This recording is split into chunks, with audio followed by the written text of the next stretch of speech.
Sí se puede, Historias del Cambio es un podcast sobre el cambio social, la organización comunitaria y el poder de la gente. Partimos de la pedagogía de Marshall Gans, un académico de Harvard que ha estado y ha participado y ha ayudado a cientos de movimientos en todo el mundo.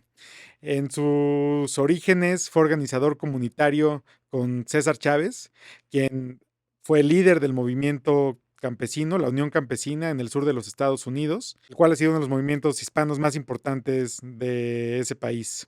Fue organizador político en la campaña de Barack Obama de 2007, donde diseñó y articuló la campaña de tierra que llevó a Obama a la presidencia. A Marshall Gans le acompaña una serie de personalidades mexicanas que han contribuido y tienen perspectivas únicas sobre la organización comunitaria en México. Entonces entrevistaremos a Marielena Morera, a Alejandra Haas, a Gabriela Jauregui, a Alfonso Díaz, a Viridiana Ríos, a Saúl Gómez y a Marcelina Bautista. Sí se puede, Historias del Cambio, bienvenidas, bienvenidos. Yo soy Carlos Quintero y tengo el honor de ser su anfitrión en este viaje. Marshall Gans ha tenido varias vidas. Ha sido académico, ha sido organizador, ha sido maestro y ha sido mentor de cientos de organizaciones en todo el mundo. La forma en la que ha cambiado de profesión y de orientación ha sido a través de contar una historia distinta de su vida y esa historia llevarla a tener un impacto distinto en el mundo. ¿Cómo aprendió el maestro de contar historias a contarlas? Le pregunté eso y esta es su historia. Marshall, las historias han sido una parte central de tu vida, de tu pedagogía. ¿Me puedes contar un poquito de dónde viene esto? ¿De dónde viene el enfoque en las historias? ¿Cómo aprendiste la importancia de De las de las historias. historias? Bueno, primero, cuando ah, tengo que hallar las palabras, ¿no? Cuando ah, estuve muy joven, ah, como mi papá era rabino, ah, cada año ah, contaban la historia del Éxodo. Y en la tradición judía, ah, el lugar cuenta menos en la identidad que la historia.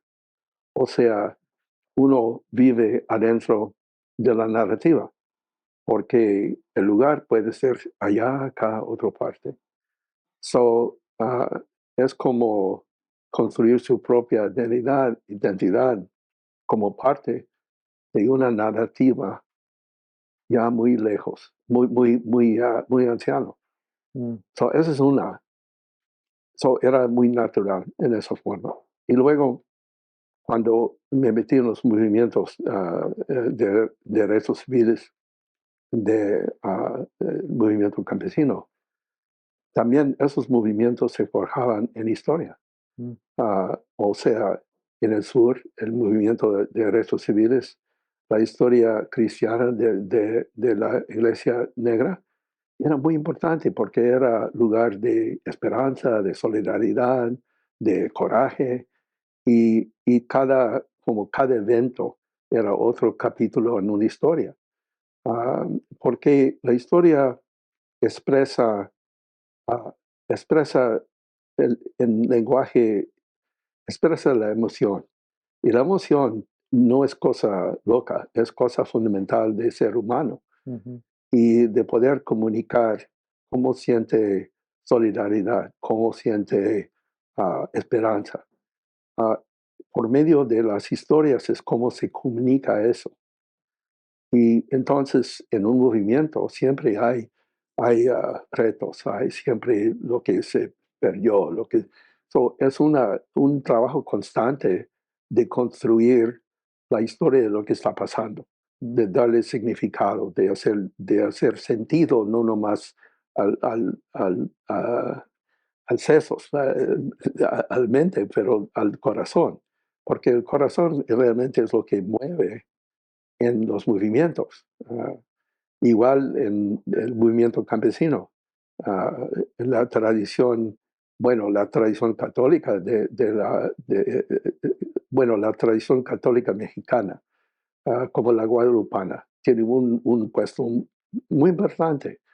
Y para los participantes, un recurso de fe, un recurso de, otra vez, solidaridad. Y también la tradición revolucionaria de México. Y también, y todo eso son recursos de historia. Eso. Pero el chiste es que cuando uno está en un movimiento, uno está creando una historia constantemente. Porque no es simplemente que conseguimos tantos votos, o qué significa, porque eh, la historia comunica lo que significa, no nomás lo que pasó, pero es bueno, es malo, te levanta el espíritu o no. No sé si, y entonces, metiéndose en esta, como dice, este mundo de discurso, de la narrativa, las historias, se descubre que la identidad propio que uno hace también es una historia, Ujú. que cada uno, nosotros escribimos nuestras historias dando significado a lo que pasó, los obstáculos, lo que aprendimos. Entonces, es una base fundamental de cómo construimos como seres humanos, qué es lo que significa nuestras vidas. Mm. Y no lo hacemos solos, lo hacemos en relación a otros, Mm. porque siempre estamos parte de relaciones con otros. So, de allí viene como esta idea de la historia de sí mismo. ¿Cuáles son mis fuentes de, ah, de valor? ¿Cuál es la palabra? De evaluación de values. Sí, sí. Ah, y ¿cómo? Valores, valoraciones. Valores, sí, de valores. Y al mismo tiempo, ¿cuáles son los valores que compartimos? También se explica por medio de narrativa. Ujú. Y también lo que significa este momento, la urgencia de ahora mismo. Ujú. So, es una forma básica de cómo los seres humanos entienden el mundo y hacen y da significado a sus vidas. Leading Change Network es una organización global que tiene como propósito catalizar el poder de las personas para construir un mundo más justo. Fue fundada en 2012 por Marshall Gans en conjunto con un grupo de organizadores, investigadores y educadores.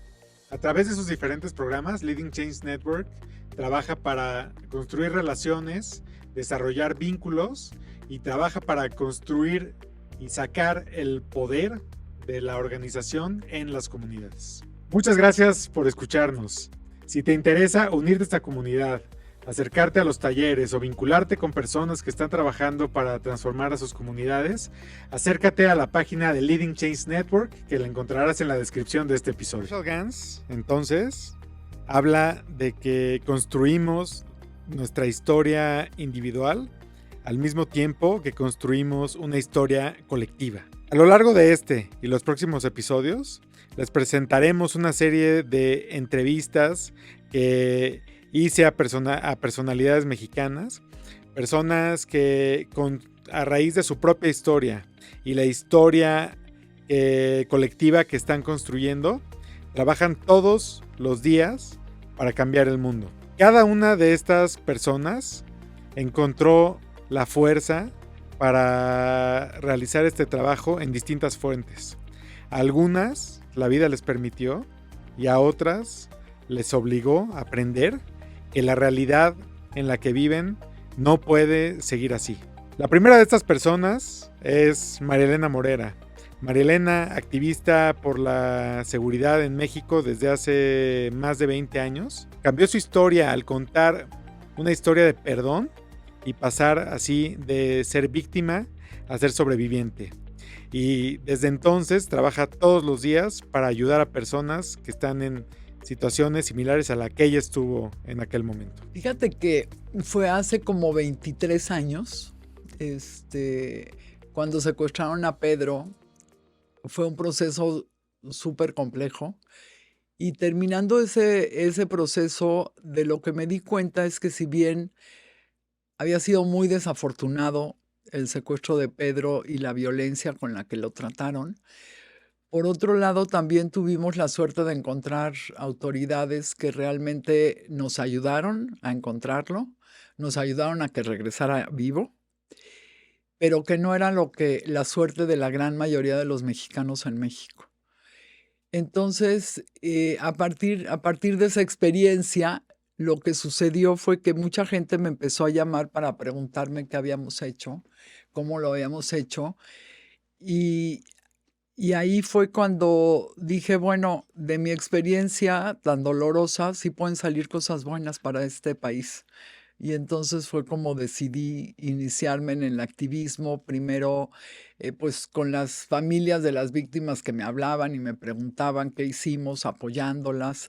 eh, pues si se puede decir, darles algún consejo de lo que nosotros habíamos vivido, por supuesto sin tener más información que nuestra propia experiencia.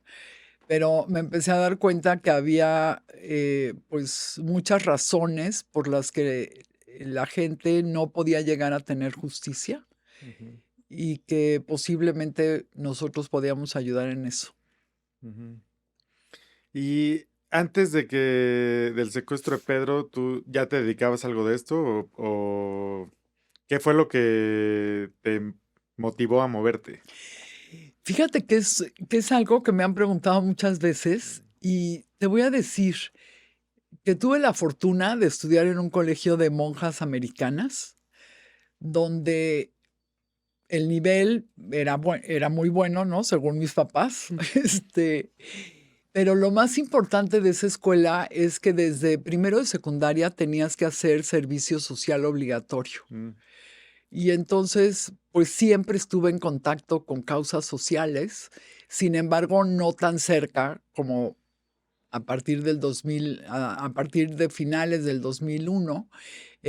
Siempre estuve en contacto con lo que se llamaban ciudades perdidas en esa época, que eran como pequeños espacios de terreno donde se ubicaban familias muy pobres, y yo tenía uno que me quedaba pues muy cerca de mi casa, como a 15 o 20 minutos caminando, y acostumbraba a ir ahí a darle clases a los niños, a platicar con las señoras y bueno, pues hacer lo que ahora se llama acción social. ujú. También platiqué con Saúl Gómez, fundador del movimiento Ni un repartidor menos.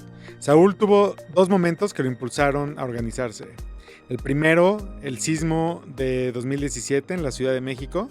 Y el segundo, cuando un amigo suyo, colega repartidor, lamentablemente perdió la vida atropellado en la Ciudad de México. Vamos con Saúl Gómez. Yo me llamo Saúl Gómez, tengo 37 años, vengo de pues una familia de raíces oaxaqueñas, ahí en la cañada de Oaxaca. Entonces, pues lo máximo de ellos es trabajar, ¿no? Entonces, de ahí más o menos saqué esto de desde chico. No es porque ellos me lo hayan pedido ni nada, sino como que yo desde chico quería tener dinero. Entonces, desde chico yo empecé a trabajar en lo que fuera. Recuerdo que alguna vez un familiar me regaló una cajita de cocadas y en vez de comérmelas me salía a venderlas. Entonces, pues es como esta necesidad de querer tener tus cosas. Bueno, eh, yo vivo acá en la Ciudad de México, en la Benito Juárez, en la Portales, cerca del Parque de los Venados. Literal, los 37 años de mi vida, ¿no? Yo nací en el Hospital de los Venados y vivo a 2 calles del Hospital de los Venados. Entonces, soy chilango, y pues me han gustado muchas cosas, entre ellas, pues a mí me tocó el boom esto de la computadora, ¿no? Entonces dije, algún día yo quisiera vivir de la computadora, ¿no? Entonces, en momentos de prepa llegué a armar radios por internet y todo eso. Y nunca pensé que en algún momento llegara a consolidarse algo de trabajar desde tu celular. Mm. Eso fue para mí maravilloso cuando empezó. Y llegué a este movimiento por un diciembre de 2016. a trabajar en plataformas en un diciembre de 2016, cuando un chico se paró en el trabajo donde yo estaba y traía un refrigerador en la espalda negro que decía Uber Eats. Le pregunté, ¿qué estás haciendo? Y dice, pues estoy trabajando repartiendo comida para Uber. A mí se me hizo increíble. Dije, pues de ahí soy.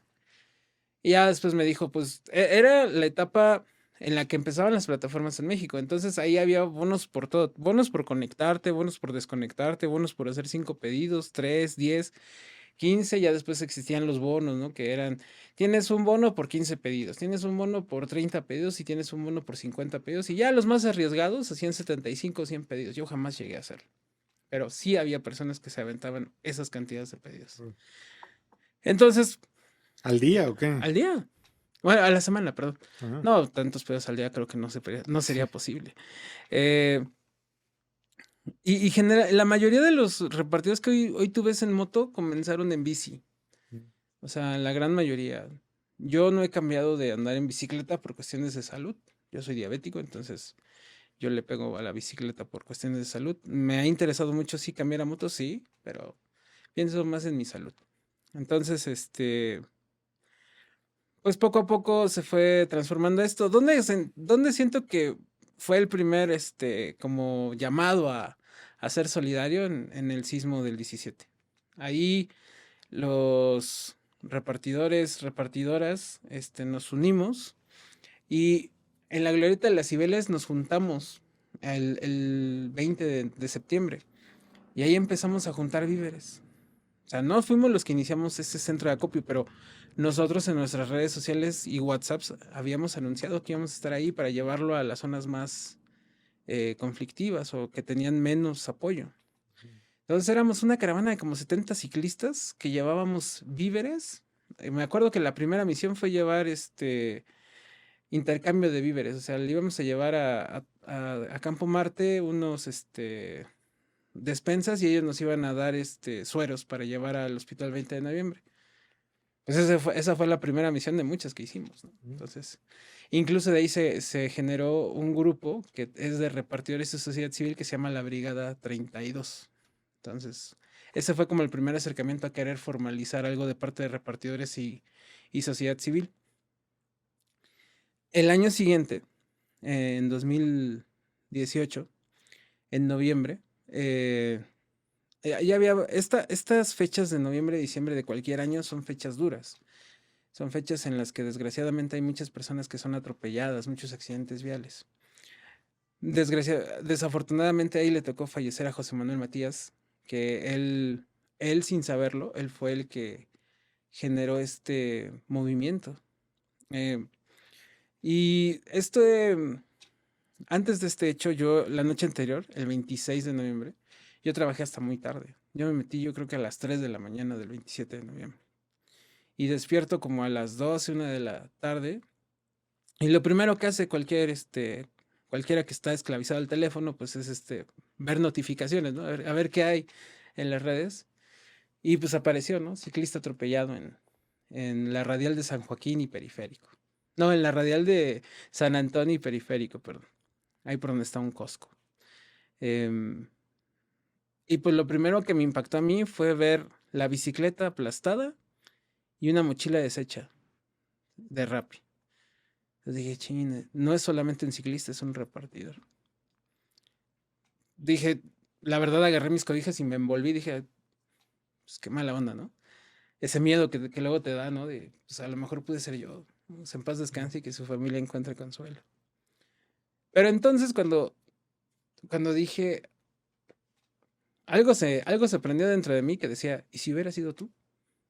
¿Qué te gustaría que hubieran hecho por ti? Como pude, me arreglé. Te lo juro que eran más, ganas de tratar de ayudar que necesidad de ir. Entonces, agarro a mi mamá y le doy un beso en la mejilla y le digo, mamá, voy a ver qué puedo hacer por mi amigo. Nunca conocí a José Manuel, nunca conviví con él, pero yo dije, pues mi amigo, ¿no? Pudo haber sido cualquiera. Y pues ya llegando, pues, está la locura de los autos, ¿no? Tratando de pasar por donde está el cadáver de una persona, ¿no? Y El hilo de sangre lo recuerdo perfectamente, que ya venía haciendo la curva. Y pues los policías tratando de decir, oye, pues trata de entender, mataron a una persona, no puedes pasar, vete a la siguiente, ya entras. Los claxons. Pero levanté la cara hacia Periférico y ahí estaba un grupo inmenso de repartidores. Me acuerdo mucho de eso. Eran como 20 repartidores que estaban reportando a sus diferentes grupos o diferentes redes sociales. Estábamos buscando para ver si sabíamos quién era, ¿no? No sabíamos quién era José Manuel hasta ya entrada la noche, cuando su hermano pues llegó al Ministerio Público, donde llegó su cuerpo. Y ahí es donde inició Ni un repartidor menos, ¿sabes? Creo que ahí fue. Y a nosotros lo que queríamos es que no pasara nunca más otra situación de estas, ¿no? Tristemente, pues no ha podido ser así. Han muerto más repartidores, no solamente en Ciudad de México, también en diferentes estados de la República. Recientemente en Puebla y en Campeche han fallecido repartidores de maneras trágicas. Y pues estas situaciones son las que nos llevan a decir que tenemos que seguir organizándonos, ¿no? O sea, que no podemos seguir permitiendo que las autoridades le echen la bolita a las plataformas y las plataformas luego le echen la bolita a las autoridades. Donde sí nosotros hacemos un reclamo fuerte es hacia los gobiernos. O sea, bueno, o sea, tú me exiges, porque para ser repartidor no es cualquier cosa, ¿eh? O sea, no es como que, ay, quiero ser repartidor y ya te compro la mochila, ¿no? Es que tienes que darte de alta en el SAT, que tienes que entregar tus sellos fiscales, que tienes que declarar semanalmente, porque te hacen retenciones del SAT semanalmente. Que si eres ciclista, pues sabes que esta ciudad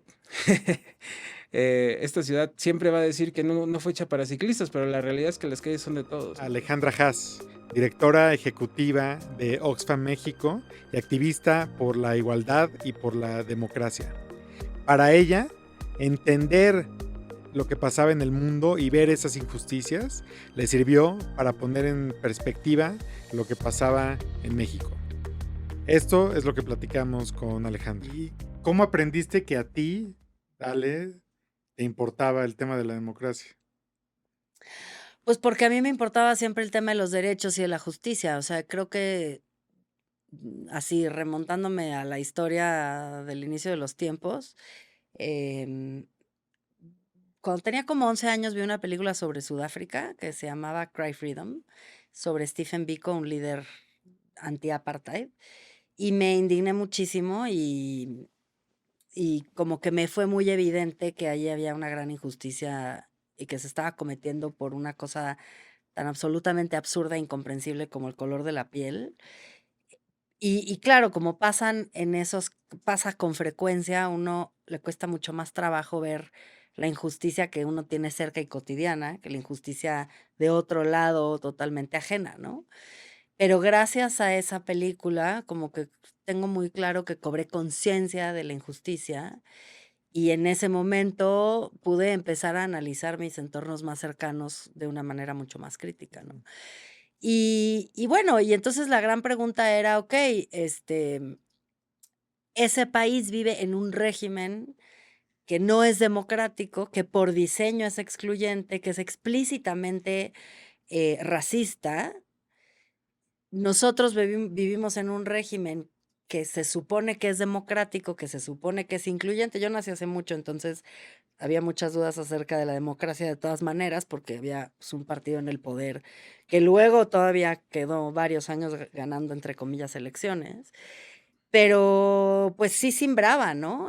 La sensación de que, claro, no vivíamos en un apartheid, ni mucho menos, no lo quiero comparar, pero sí, pues, notaba enormes injusticias en México que no recibían una atención y una condena global como la que recibía el régimen del apartheid en Bien, Sudáfrica. platiqué con Gabriela Jáuregui, editora, escritora, activista, traductora, que recientemente ganó el Premio Bellas Artes por su novela Feral. Gabriela aprendió el poder de las historias en su casa y más adelante, cuando se involucró en el activismo, descubrió que esto también es una parte esencial de los movimientos sociales. Esto es lo que platiqué con Gabriel. Es una contadora de historias, entre otras cosas. ¿Cuándo aprendiste que ese tema era importante para ti? Buena pregunta. Digo, supongo que las historias son como parte de la forma en la que nuestros cerebros se van creando sinapsis, ¿no? Em, y así es como aprendemos el lenguaje, así, ¿no? En base a las historias somos quienes somos, pero es algo como muy casi biológico y natural, no es algo que reflexionas cuando tienes 3 años como de, qué importantes son las historias, ¿no? Pero, en efecto, a esa edad, cuando, no sé, mi mamá, mi abuela me contaban historias, me leían libros, yo creo que fue que me volví pues una enamorada de las historias, una amante de las historias, una ávida receptora de historias, ¿no? Y sí, yo creo que eso realmente se lo agradezco mucho a mi abuela y a mi mamá porque ellas dos son unas lectoras o eran unas lectoras Ujú. así adictas a la lectura y desde niña me leían cuentos, me leían libros. Entonces, como que las historias ya como tal, no como estas cosas que nos conforman como seres humanos, sino ya las historias como en libros, en cuentos, pues son algo que me formó de manera muy importante, diría yo, vital. Ajá. ¿Y cuándo, o te acuerdas cómo o cuándo decidiste que esas historias que ya eran importantes para ti desde niña se podían volver algo a lo que te dedicas profesionalmente? Sí, sí me acuerdo. Es decir, te digo, siempre me encantaron. En algún momento cuando yo era chiquita, mi mamá tenía una librería para niños, una tienda de libros para niños. O sea, como que había una importancia ahí de entrada, ¿no? Se les daba cariño y valor a los libros, pero pues en realidad los modelos de quienes contaban historias de cuando yo era niña y luego adolescente, que nos enseñaban en la escuela, ¿no? En el canon, pues en general eran señores, en general ya estaban muertos, ¿no? En general, pues eso, era difícil pensar, yo soy como ellos, o yo quiero ser, o puedo ser como esos señores, ¿no? Entonces, sí había ahí una especie de falta como de modelos a seguir, de cierta forma. Al mismo tiempo, hubo un concurso, o sea, el momento que dije, órale, sí se puede. Sí se puede. Fue cuando participé en un concurso de una revista, como en la secundaria, Secuprepa, de estos como un concurso de escritura así, ¿no? Internacional, es que. Y es como te daban el principio de una historia y la tenías que terminar, ¿no? Y me gané un premio y publicaron la historia y todo, ¿no? En la revista. Y como que dije, órale. O sea, esto sí es algo que yo podría o que me gustaría y que me sale bien y que yo podría desempeñar, ¿no? O a lo que me podría dedicar, un oficio, o no sé cómo decirlo, ¿no? O sea, me gustaba y como que esa validación externa fue como un empujoncito hacia hazlo, hazlo. En mi familia, no a pesar de lo que decía yo del valor que se le daba a los libros, nadie quería que estudiara yo literatura ni que fuera yo escritora. Pero bueno, ni modo, tocó desobedecer. Muy bien. Y luego la otra faceta tuya, que es muy relevante para lo que estamos platicando, es una más de activismo y de estar cerca de movimientos sociales. ¿Tienen algo que ver las historias y los movimientos?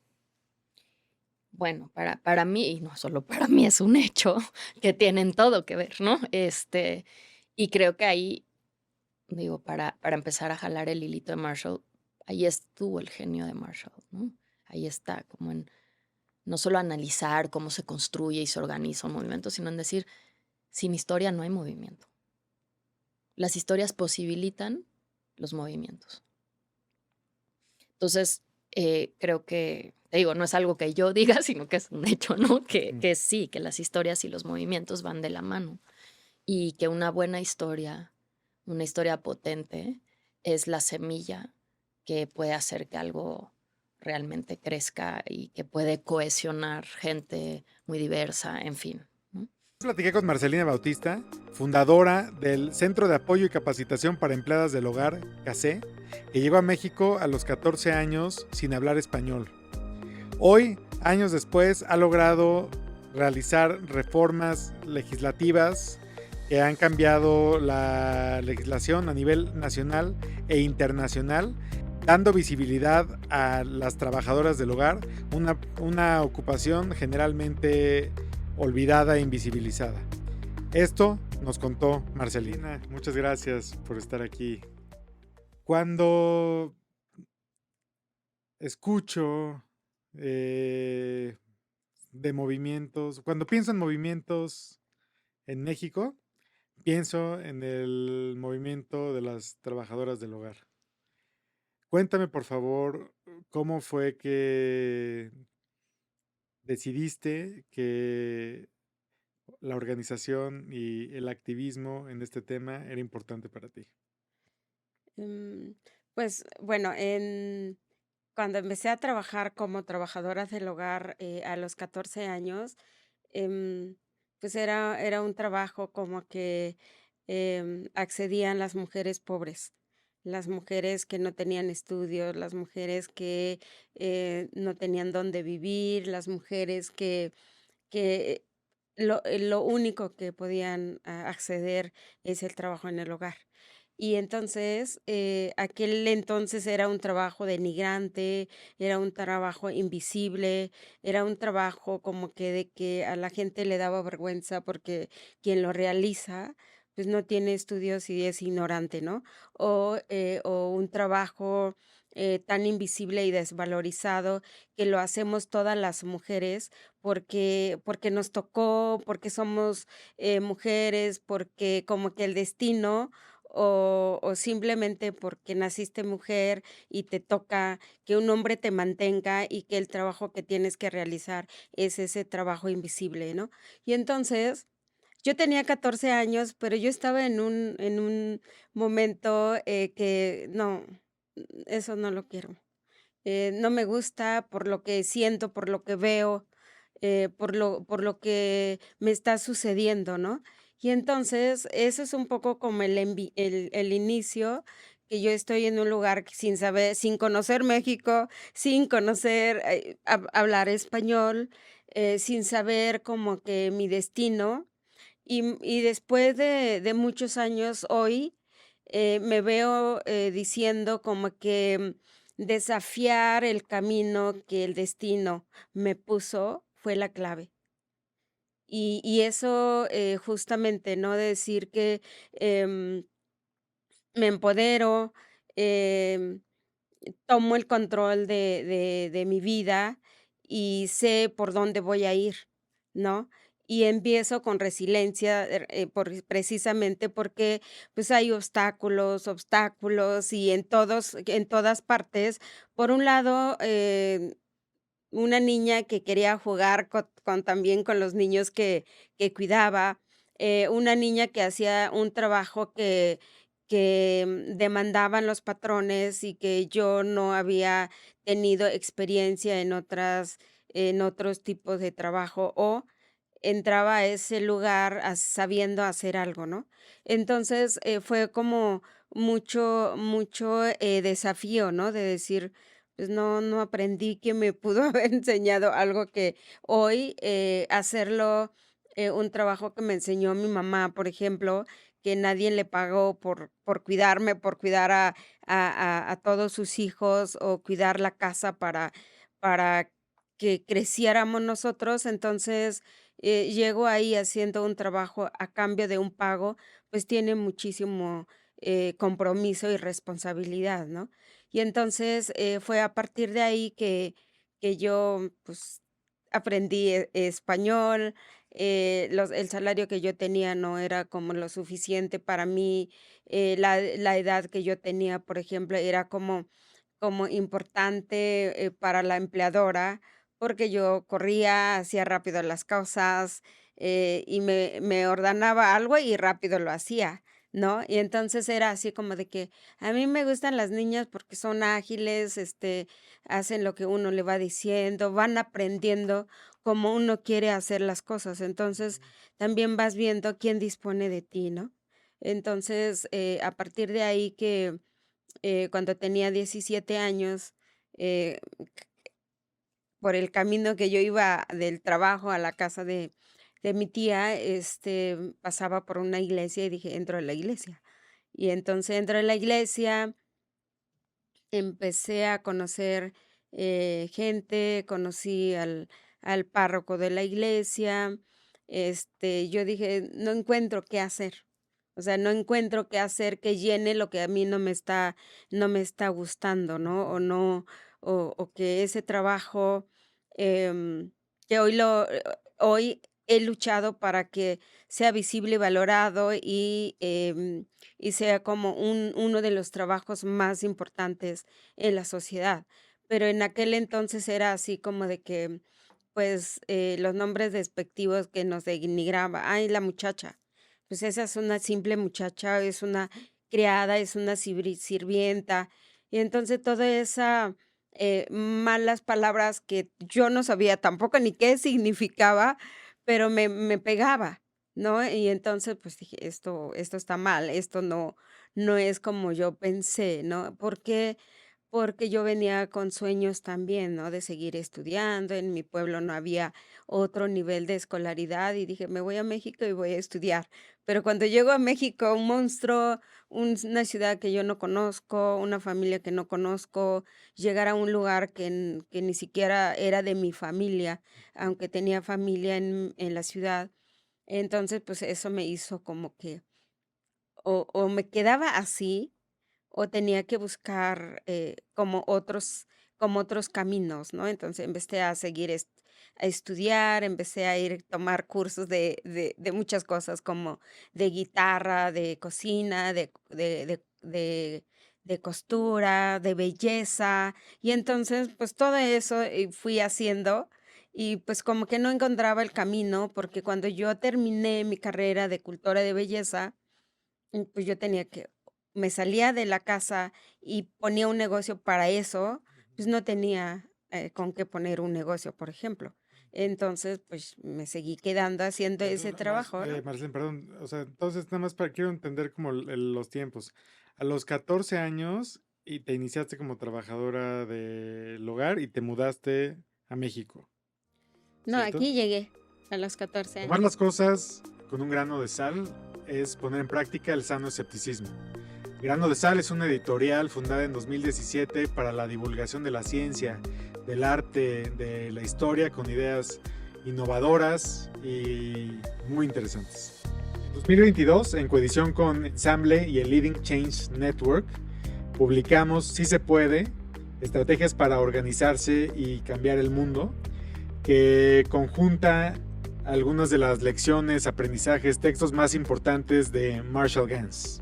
Para contribuir a la difusión de la pedagogía de Marshall Gans, Grano de Sal pone a la disposición de los escuchas de este podcast un cupón de descuento de 80 pesos en el sitio de Grano de Sal. La vigencia de este cupón es desde este momento hasta que termine de lanzarse el último episodio, y la descripción para acceder a él se encuentra en este episodio. Entrevisté a Viridiana Ríos. Ella es una académica que entrelaza la investigación con la movilización para provocar el cambio social. Viridiana nos contó que cayó en la academia por error y que desde ahí busca que cambien las injusticias de México.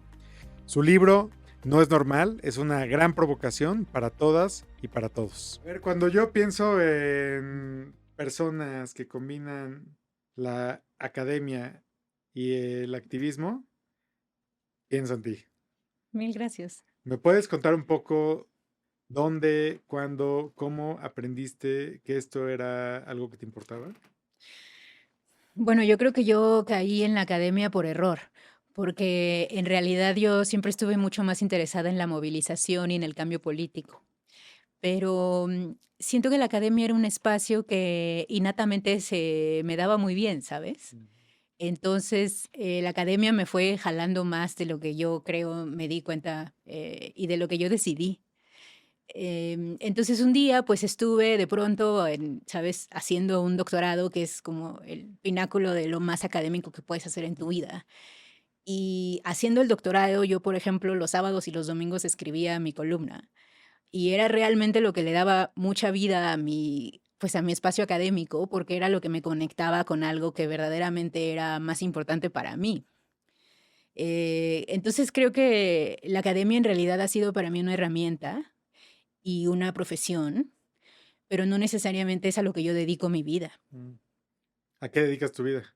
Yo dedico mi vida a hablar sobre las injusticias de este país y a intentar cambiarlas, ¿Y por qué te importan las injusticias de este país? porque no puedes vivir en este país y que no te importen. Es falso que puedas vivir en este país y que no te importen. Ya. Y en tu caso, o sea, ¿te acuerdas cuándo fue tal vez la primera vez que viste una injusticia, que dijiste, oye, esto no se vale? No, yo creo que en nuestro país, de hecho, aún sí es verdad que no podemos alejarnos de vivir y de convivir con las injusticias cotidianas. Creo que sí las hemos normalizado. Y creo que quien más las ha normalizado es quien viene de abajo, ¿eh? No necesariamente quien está arriba. Creo que estando abajo de pronto normalizas una forma de vida pues muy cruda, muy cruel, de pronto con muy poca falta de oportunidad. Entonces, no, yo no recuerdo cuándo fue la primera vez que pensé que el país era injusto, pero sí recuerdo, por ejemplo, Carlos, cómo me sacudió el zapatismo. Recuerdo la primera vez que yo leí las cartas del subcomandante Marcos y cuando él hablaba de pues más de 300 años de opresión para los pueblos indígenas y cómo el Estado no los había volteado a ver. Creo que para mí, como mucha juventud urbana, nos sacudió el pensar que éramos parte también pues del Estado opresor, de de las personas que aún, yo no era una élite urbana, pero que por el simple hecho de vivir en una ciudad, tú ya estabas posicionado en una condición completamente distinta, con mucha más oportunidad y con mucho más privilegio que las comunidades indígenas. Yo creo que eso nos sacudió mucho y creo que nos sacudió a todos los mexicanos porque recordarás que cuando estalla el movimiento zapatista, muchos creían que el mexicano iba a querer pues que se controlara ese movimiento y que se controlara incluso de forma violenta. Y la reacción del mexicano promedio fue salir a las calles a apoyar al zapatismo y fue hacer un llamado para que no hubiera una represión violenta en contra del zapatismo. Entonces creo que como país muy profundamente ese llamado. Entonces, ¿tú te acuerdas de la gente saliendo a las calles? No, no, porque yo soy más joven que eso, pero sí me acuerdo la primera vez que lo leí, que lo escuché. O sea, por ejemplo, recuerdo las semillas zapatistas de la Ciudad de México, ¿no? Cuando yo como que descubrí que existía esa forma de organización, a posteriori al 94, ¿eh? Te estoy hablando de, ¿qué será? Los muy tardíos 90, ¿no? Eh, y sí creo que eso, por ejemplo, me sacudió mucho en el sentido de que me hizo ver cosas que yo creo que yo había normalizado. Ujú. ¿Cómo qué? Pues como que, por ejemplo, ¿qué te gusta? Em, déjame pensar en esa pregunta. Mm,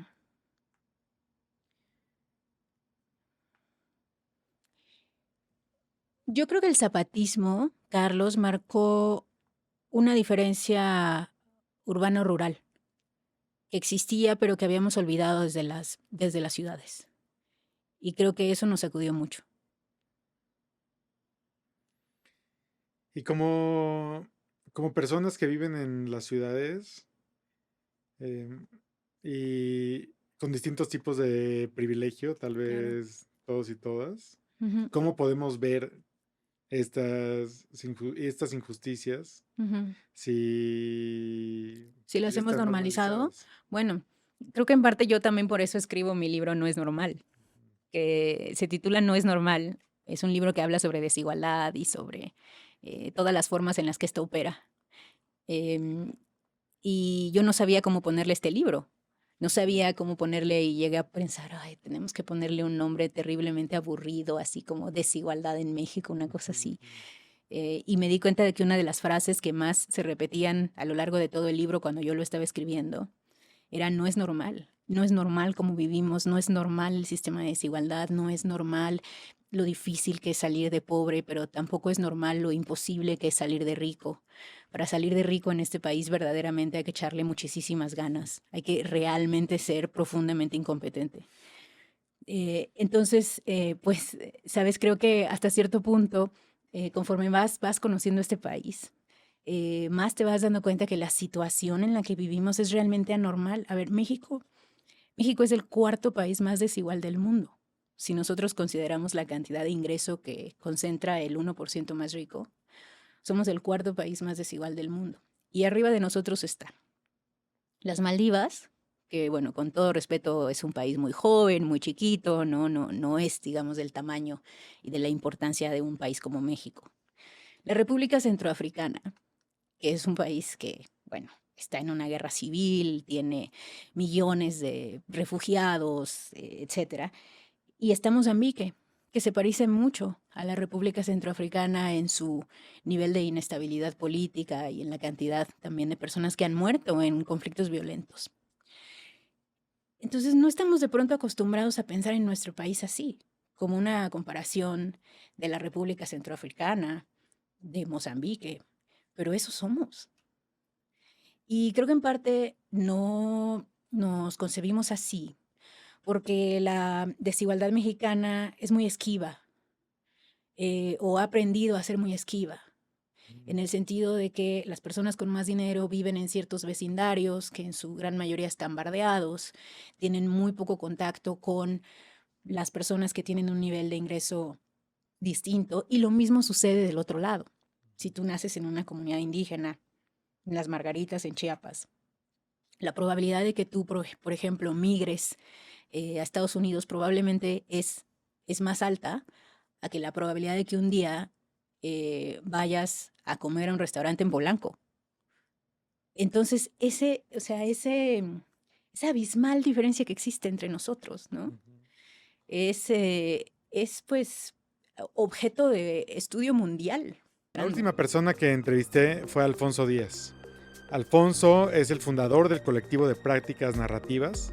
Él es psicólogo por entrenamiento, pero lo que descubrió en la carrera lo llevó a desencantarse de la psicología y acercarse a las prácticas narrativas.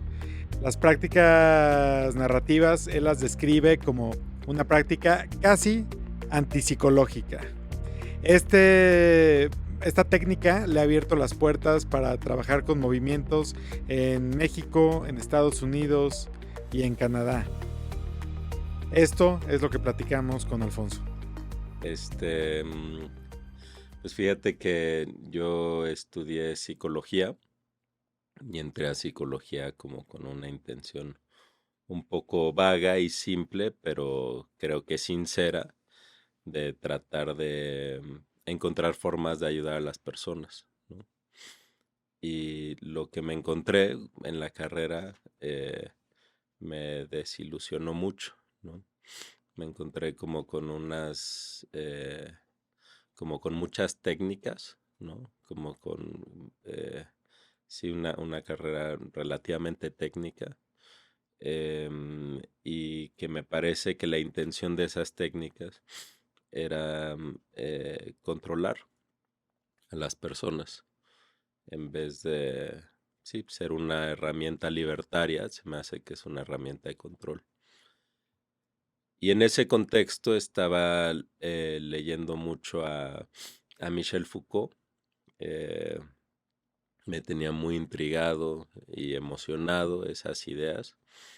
Y fue mi mamá la que me regaló un libro que me dijo, yo creo que esto te puede interesar, que es un libro que se llama Medios narrativos para fines terapéuticos. Y en ese libro como que pude leer de una aproximación, la describiría casi como antipsicológica, hacer terapia, ¿no? Y en el primer capítulo de ese libro, Michael White, uno de sus autores, echa mano del trabajo de Michel Foucault para como armar una propuesta terapéutica, ¿no? Y eso como fue muy emocionante en el sentido de poder reconocer que estaba, o sea, que me acuerdo que cuando leí ese capítulo sabía que me iba a dedicar a esto, ¿no? Para no hacerte el cuento más largo, acabé consiguiendo el correo en esa época de Michael y le escribí y me contestó. Y la primera vez que me fui a estudiar con él fue en el 2003, ¿no? Después regresé y me gradué como psicólogo, también mucho por insistencia de mi mamá, ¿no? Y después me fui a vivir a Oaxaca y estando en Oaxaca empieza el movimiento que después se le conoció como el movimiento LAPO, de la Asociación Popular de los Pueblos de Oaxaca. Y, y ahí me vi como muy, sí, acabé viviendo en la ciudad, antes vivía como a 1 hora y media en Ejutla, y pues fue un movimiento muy complejo, que fue muchas cosas, pero que a mí me sirvió sobre todo como para desaprender, ¿no? Un montón de cosas, pero, pero también como para estar claro que mi labor no podía ser solamente como de consultorio, ¿no? Sino que tenía que, o sea, me interesaba mucho tener herramientas para poder contribuir a contextos de mucha complejidad, como en su momento fue pues las barricadas en cada cuadra que se organizaron en Oaxaca, pues, ¿no? Y entonces le escribí a Michael para contarle eso y, y me respondió y me dijo que iba a estar en Oaxaca, ¿no? En ese tiempo. Eh, y bueno, vino y ahí fue que me ofreció una beca para irme a estudiar y trabajar con él, ¿no? Y me fui apenas ganó Calderón y se puso súper feo Oaxaca, se enrareció todo. Pero la Policía Federal, creo que en ese momento era la PFP, ¿no? Y, y, y entonces, bueno, fue muy buen momento para irme. Y me fui a Australia otra vez, sin saber que era el último año y medio de vida de Michael, ¿no? Él murió de forma inesperada, estando allá con él. Y, y bueno, así fue como entré y como las aprendí con él.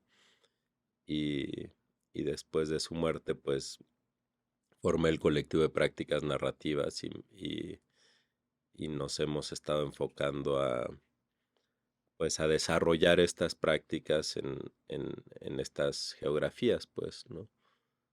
¿Por qué las personas se involucran en la organización y en el cambio social? Las historias que acabamos de escuchar demuestran que no hay una forma única. Lo que sí es común en todas ellas es que tienen muy claro de dónde vienen y tienen muy claro por qué les importa lo que les importa. Y eso, sin duda, es parte de su fortaleza. Sus historias personales están entrelazadas y representan también cambio social. Yo soy Carlos Quintero. Esto fue Sí se puede, Historias del Cambio. Nos vemos la próxima semana con un nuevo episodio. Muchas gracias.